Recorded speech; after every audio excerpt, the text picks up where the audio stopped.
Hello, and welcome to the We Are Yarn podcast, episode something, mini break edition.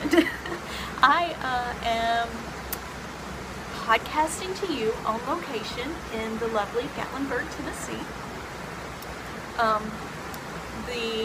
I had to take some vacation time from work because the way our vacation works, you build up a certain number of hours each paycheck, and once you hit your maximum number per year, which in my case is 80, once you hit your 80 hours, your bank is full and you can't accrue anymore. And the person who does our scheduling approached me and said, you have to take vacation or you're going to quit accruing, so we got to do something. And so I kind of had a little impromptu forced vacation, and just on a whim I asked my husband, are you going to take off with me? And he was like, yeah I am. And so then my mother-in-law was all, you guys should go do something. I'll keep the baby, who is 9.5 months now, and he's awesome.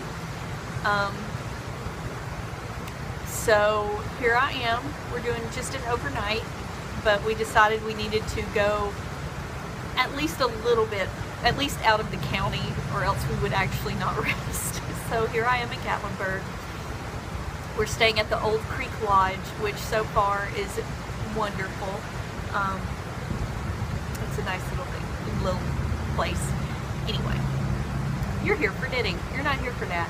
I thought I'd show you though, our hotel has a balcony, and that's my view off the balcony. Yeah, next to the creek, baby. Alright, so I wasn't planning on doing this. So all I have is my current project, and in the projects I grabbed, there we go. And then the projects I grabbed in case I finish this one, because, you know, one overnight stay, you may need 3 projects. Just saying. The next time I get around to recording, I'll show you guys all the things I finished. Because I did finish my, there's been a flying, stinging bug flying around here, and I thought I just saw it. But I did indeed finish my Imagine When by Hoagie Locatelli, and it's lovely, in my hand spun by Daisy Knits. But alas, I did not bring it because I did not expect I would be recording. So, without further ado, let's talk about what I'm knitting right now. Right now, I cast on for the 4th of July, and it's been riding around in my Twist Fiber Studios bag that I got last year, Stars and Stripes. And I'm using Twist Fiber Studio yarn.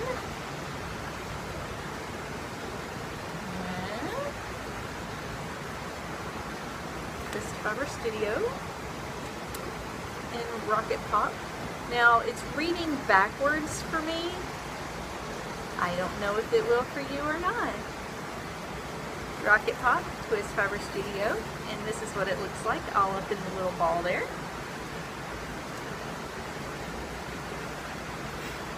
I'm working on the Without a Sound cowl by the beautiful Allie Coffee.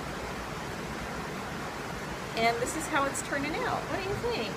I'm really super excited about it, because let me tell you my goal for this.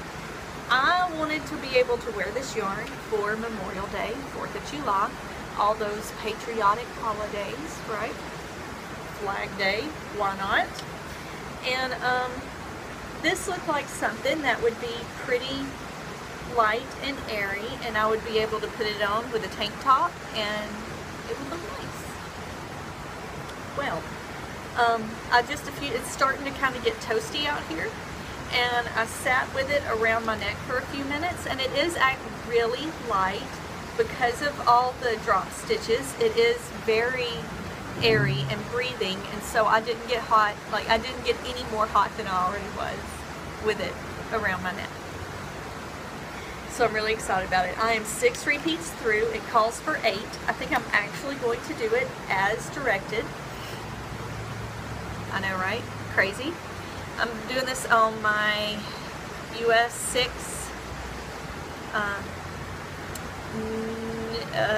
Knitter's Pride Cubics. There they are.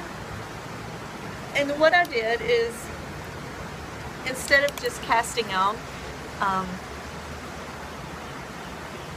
don't even remember how she tells you to cast on. She just says cast on. I used, I wanted to do provisional because it's a cowl, and at the end you somehow join them together. I think she says you need to Kitchener, maybe? I don't know. Or she just says join ends. I'm not sure. But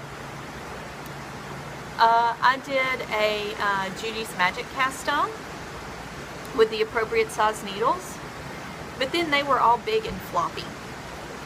And I found in my needle stash this fabulous 9-inch size 2 US 2 needle that I had bought ages and ages and ages ago because I thought maybe it'd be fun to knit socks on. Well, the idea of knitting one sock at a time makes me sad. I never have knit one sock at a time. And so I have never used these needles. But now I have used them to hold my provisional cast on with some vintage needle tip caps. So Judy's Magic cast on, pattern exactly as written, and now I am only 2 repeats away from getting to do that Kitchener or whatever I decide to do on the other end to complete the work, and I'm super excited about it. I am making it long enough. The 8 repeats will be long enough that I can double it around my neck, or so says the lovely Allie, and I tend to trust her on things like that.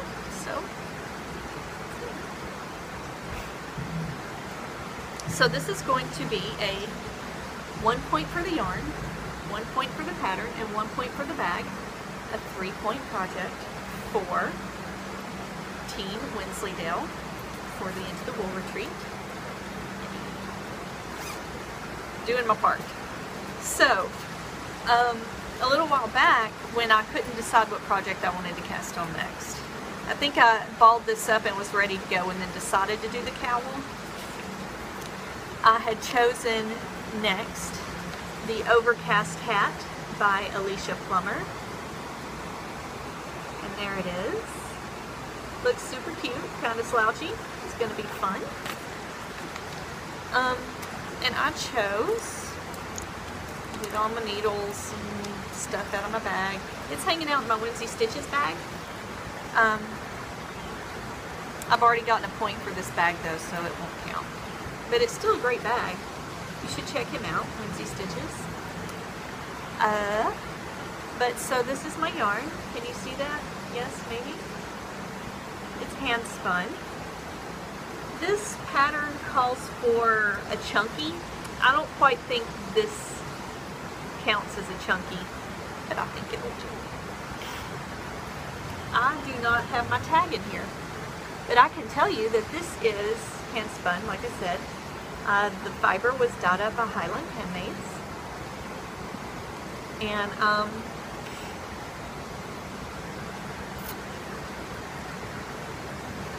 peacock? No.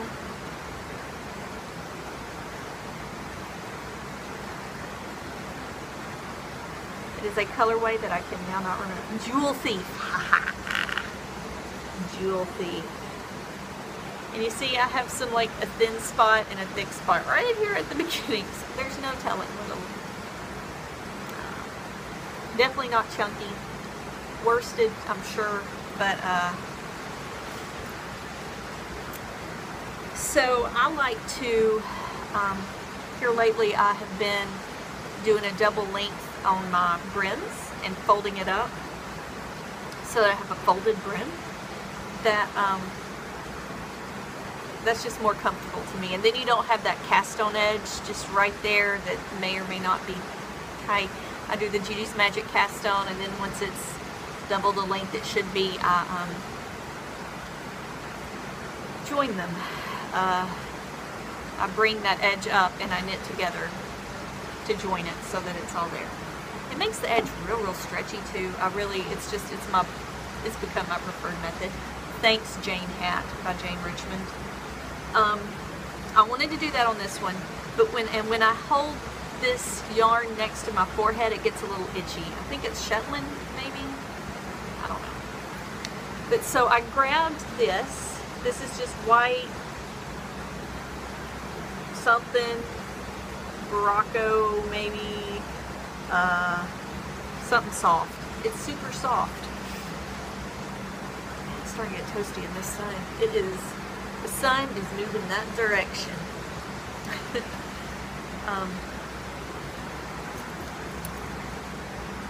So there's an Econo Lodge across the creek. I think if we decide to do this again one day, I may do the Econo Lodge because we will get a lot more use out of our balcony because it is toasty. Okay, so, but what I've decided to do is use this for my brim. So I will work this color until it's as long as prescribed, and then I'll fold it up. But then I realized that when I do that and then I go in and I do those knit together, this white would be shining through, and that made me sad. So now what I'm going to do, because things can't be complicated enough, I'm going to do my Judy's Magic cast on with my hand spun. Then I'm going to knit the brim length as prescribed with the white, then switch back to my hand spun, knit brim length as prescribed in that color, then join them, because things can't be simple with me. And then just knit the rest of the hat as it's going. Anyway, so eventually that's what it's going to look like, but not great. It's going to be fabulous hands. And I have packed my knitters, my knit picks for that. So there's that. Finally,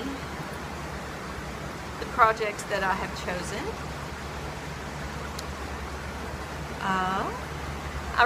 I've grabbed all of my yarn. I'm really getting toasty.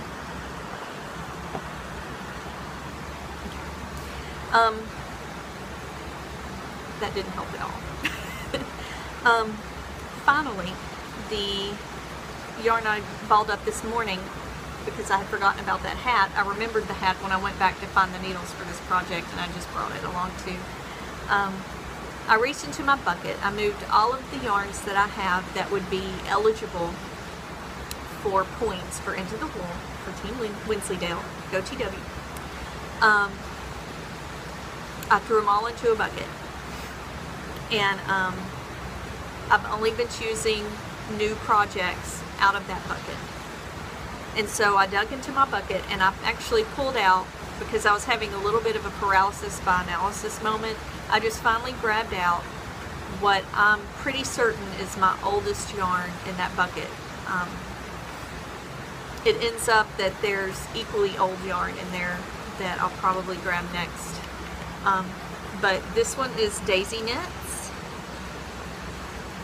and this is before she was even naming her colors. This is just the exotic base. It's fingering weight merino nylon cashmere.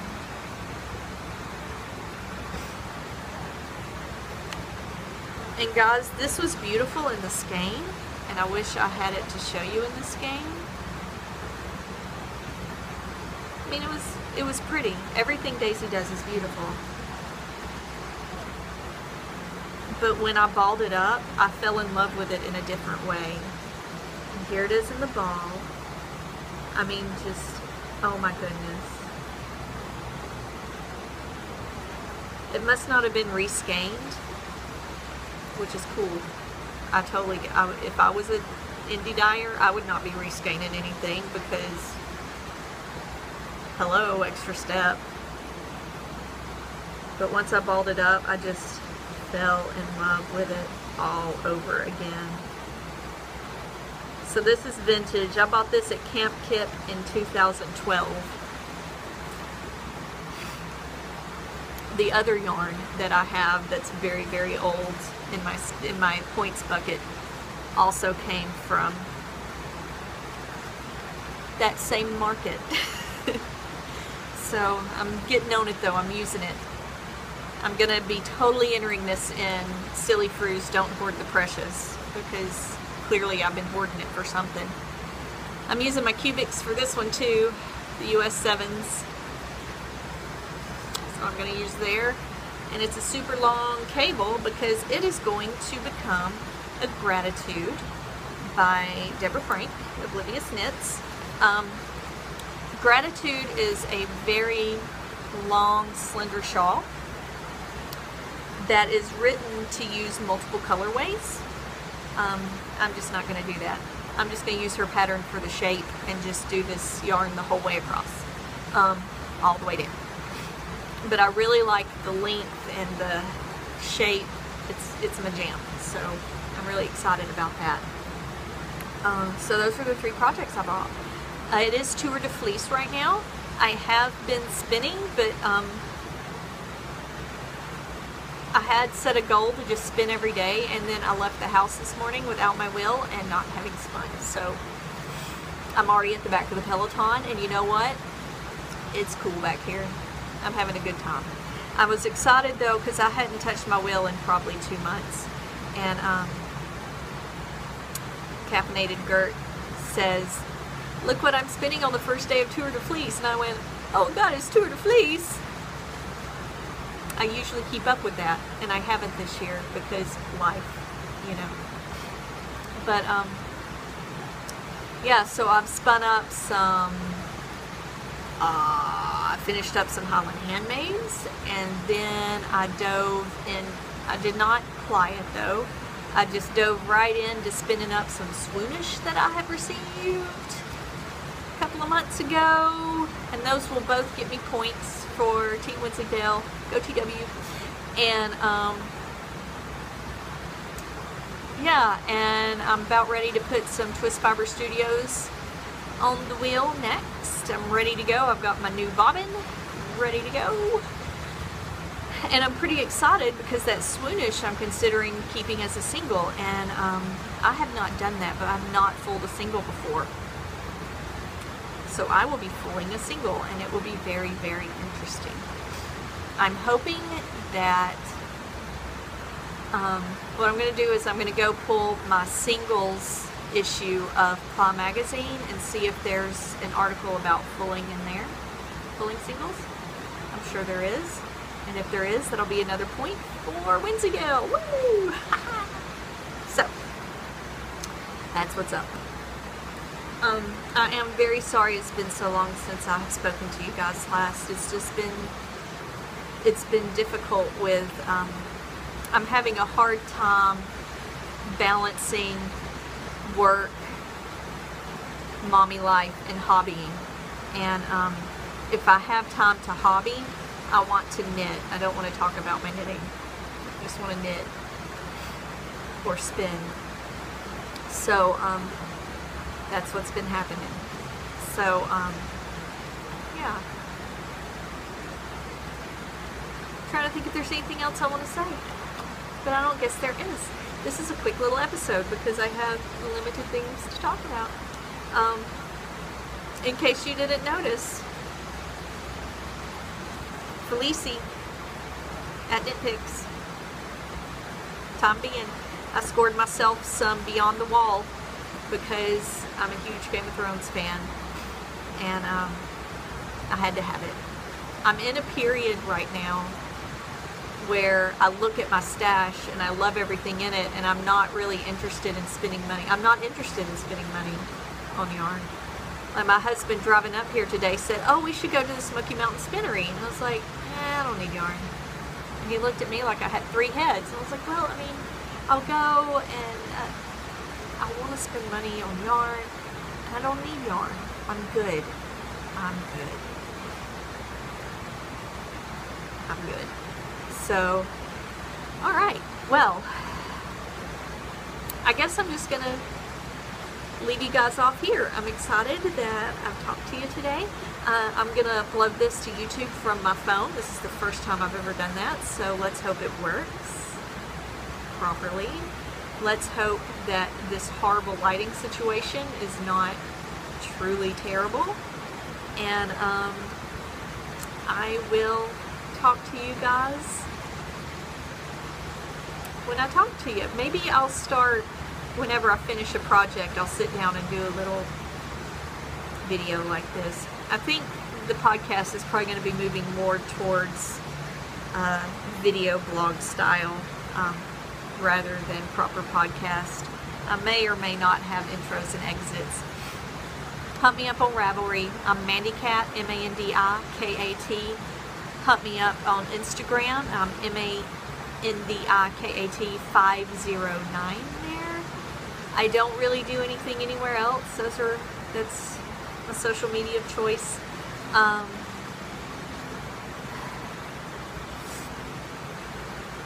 Yeah, I'll see you guys when I see you next. I sure hope all of your knitting and spinning and crafting is going as you planned. And I'll talk to you soon.